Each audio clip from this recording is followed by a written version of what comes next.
Hello everyone, welcome to this week's Harbour Midweek Mini. We've been working through the visions of Zechariah. Thanks for joining me if you have. I realise it's been quite a sort of meaty investigation, but hopefully you've got something out of it. So the final vision is found in Zechariah 6, and this is what it says. I looked up, and there before me were 4 chariots coming out from between two mountains, mountains of bronze.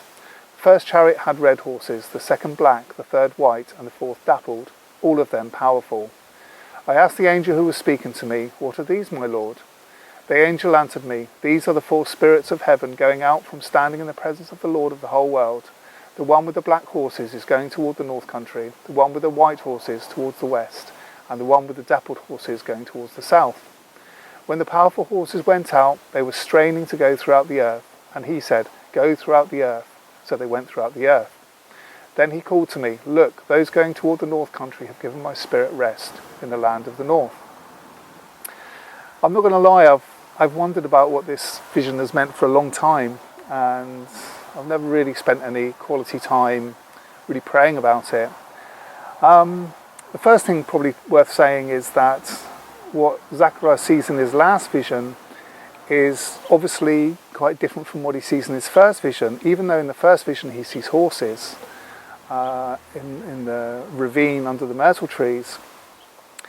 He has to ask the angel in this vision what was going on, and you would have thought that had he recognised the horses from the first vision, he would have not had to ask that question. And also, of course, these horses, they're involved with chariots. There are chariots. And I think we have to realise that there is some connection with what Zechariah has already witnessed in his other visions, and that there is an emerging message that primarily concerns Jerusalem. And as I've suggested, the visions point towards, in particular, the rise of the Greek Empire and the plight that the Jewish people would find themselves during that period.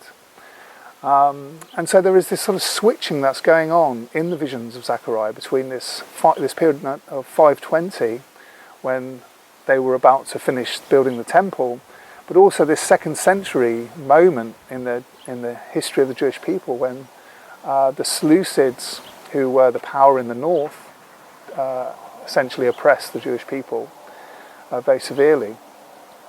So thinking about these bronze mountains, let's just talk about those first. I've wondered about these for a long time, and I actually spent a lot of time asking God about these, asking God to show me. And that's one thing I've really learned through looking at Zechariah and the course of these studies, and also in some of the work I've done on Isaiah, is that if you really ask God and you really seek and pursue some sort of understanding of his word, he does give that.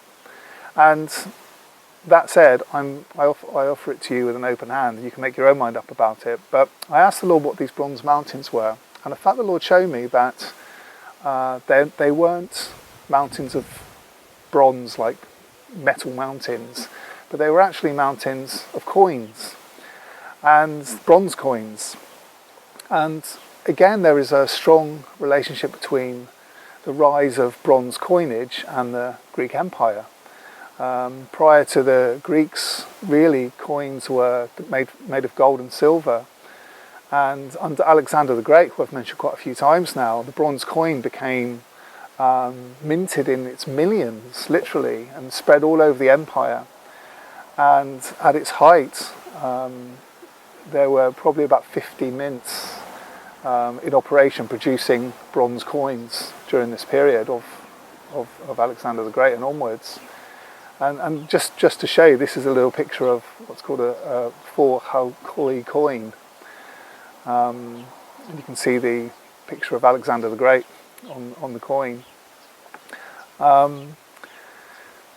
So during this period of Alexander, I know this seems like a bit of an aside, but it's interesting and important.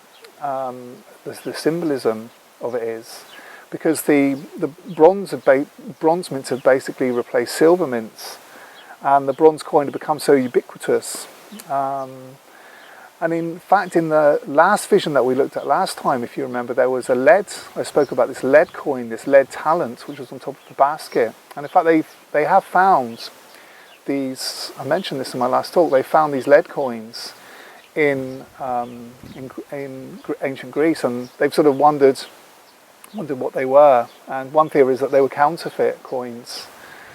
My point is that really we already saw in the last vision that there was something in that vision to do with the money being the root of all evil, all kinds of evil. If you remember the dream of Nebuchadnezzar in Daniel, the Greek Empire was represented by bronze. So it seems like the symbolism of this is that these 4 chariots are coming out from between the bronze mountains. It's like these 4 chariots are coming out through the period of the Greek Empire. And the Greek Empire was going to be, one of the central aspects of the Greek Empire was going to be trade, and the centre of trade was going to be Babylon. So again, I think Zechariah is pointing out, or is being shown in this vision, that something was coming. There was some events which were unfolding in his future which would involve the Greek Empire and these 4 chariots. And let's just talk about these 4 chariots, because we are sort of getting into the realm of angelic activity here. So I'm telling you up front, we're not going to find out much. Although there is a great deal of mention about angels in the Bible, we don't learn a great deal. We'd like to know more, but we don't get told very much. But they're real beings. We've already met these messengers in Zechariah 1. And most of the book of Zechariah is speaking with an angel. And as I suggested, I don't think these chariots are the same as the angelic beings that Zechariah saw in Zechariah 1. And that there's obviously an emphasis on some sort of military action with the mention of chariots. And in fact, if you think right back to what I mentioned about the way in which the Lord is referred to in these visions, he's referred to as Yahweh Sabaoth, the Lord of God's armies, essentially. So there is this whole militaristic theme running through the book of Zechariah. And in the same way that the 7 spirits, the messengers of Yahweh, range throughout the earth in the earlier prophecies, the earlier visions, here we see these chariots are going throughout the earth. There's a couple of translation oddities which I just want to mention. The first thing is, it says in my translation, the NIV, it says that the white horses went west, but in fact in the Hebrew it doesn't say that, so I'm not quite sure where that's come from. Maybe there's some other manuscript somewhere where it says they went west, but in fact in the Hebrew it says that the white horses followed the black horses to the land of the north, and I sort of feel like it reads like there was extra need, like for more angelic forces in the north. That's the first oddity. The second oddity isn't really an oddity, but it's an interesting point about where these chariots go. Because in verse 7 it says, the powerful horses went out and they were straining to go throughout the earth. And then the verse continues, he said, go throughout the earth, so they went throughout the earth. And it's interesting, the word for earth there. And in this verse it says Ba'aretz, which can equally be translated as land. And in fact, if you go back and look at Abraham's wanderings in Genesis 12 onwards, it says that he wandered throughout the land. The same word is used. So the big question is are these angelic beings and their chariots, are they ranging, roaming, travelling throughout the land, or are they travelling throughout the earth? And it's interesting because in verse 8, the verse carries on and says, then he called out to me, look, those going to the north country have given my spirit rest in the land of the north. And in that instance they translate the word as land, not earth. And the word is Eretz. So I think that's the picture that I get is of these horses. going throughout the land of Israel, going into the land of the north. And in fact, we don't know what happens to the red horses. They don't get any further mention. Maybe they stayed in Jerusalem. The whole prophecy so far is focused on Jerusalem and the future of Jerusalem, so I wouldn't be surprised if that's what's being inferred. But there's something going on in the north country and there's something going on in the south. That means God has to dispatch his angelic forces to those two places. And this whole north-south thing during this time of Alexander the Great onwards became a massive thing. And in fact, if you look at Daniel 11, and we can't go into it now, but the whole prophecy about the kings of the north and the kings of the south is really about this period of the rise of the Greek Empire and the effect that it had on the land of Judah. And Yehud, as it was called then, and since the time of the Babylonians. So all of these things are prefiguring end-time events. They were to do with the immediate history of Zechariah, but they were also to do with the 2nd century history of the Jewish people, of the people of Yehud. And they also talk of the coming of this end-time event in which God's people will suffer persecution and God will contend with the enemies of the people of God and his angels will fight for them. That's basically the message that comes out from this vision. And taken as a whole, the visions work together as a sort of a unit, all 8 of them, and they express something of this incredible messianic hope.